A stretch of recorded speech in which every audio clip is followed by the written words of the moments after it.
तर सकाळी उठल्यावर मी काढली रांगोळी. तब्येत काय बरी नाही तरी लवकर उठून कलर पुडीचा साडा टाकला आणि रांगोळी टाकली. म्हटलं आता चला धुणं धुवून घेतलं बरं का. धुणं वगैरे धुतलं.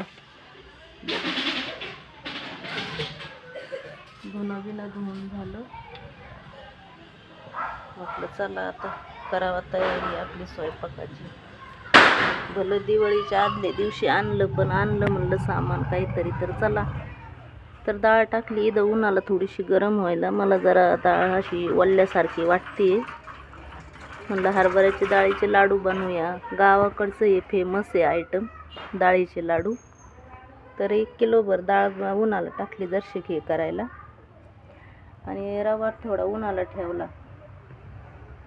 नंतर गरम करायचंच आहे आपल्याला तुपामध्ये, पण मग ठेवला उन्हाला जरशी रवा.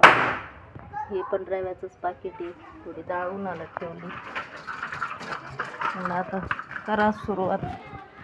बरं तर काय वाटत नाही आहे.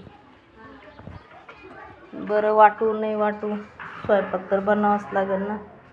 यश बघा इथं झोपलेला आहे. अजून नाईट करून आला तो. 12:30-1 वाजले होते त्याला यायला. नाईट करून आलं तर झोपलेला आहे. मी काय उठवलं नाही त्याला. म्हटलं जाऊ दे झोपू दे. फार सगळं झाडायचं आहे अजून. यश झोपलेला आहे तोपर्यंत आपण आहे ना खोबरं किसून घेऊ.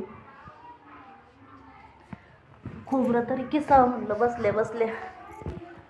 तर चिवडा पाकिट पण घेतले इथं. म्हणलं ते बी जरा चाळून घेऊ चाळणीनं, आणि खोबरं किसून घेऊ. जादा नाही करायचं आहे बरं का स्वयंपाक.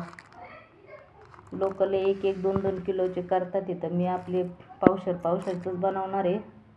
कारण ॲक्च्युली खरोखर माझी तब्येत बरोबर नाही. आता आज तर जाऊ दे, आज दिवाळी आहे. उद्या दवाखान्यात जाणार आहे. तुम्हाला व्हिडिओ दाखवतो.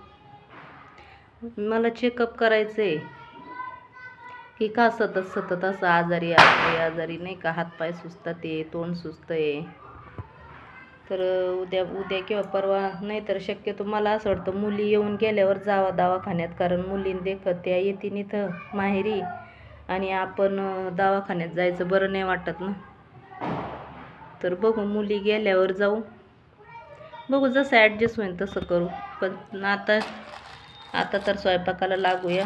पावशेर खोबरं घेतलं आहे, किसून घेते. आपलं 20-25 करंज्या करू. चिवडा चाळू. होईल तेवढं मी करते. तुम्हाला दाखवतेच मी काय काय होतं आहे माझ्याकडून आज. तर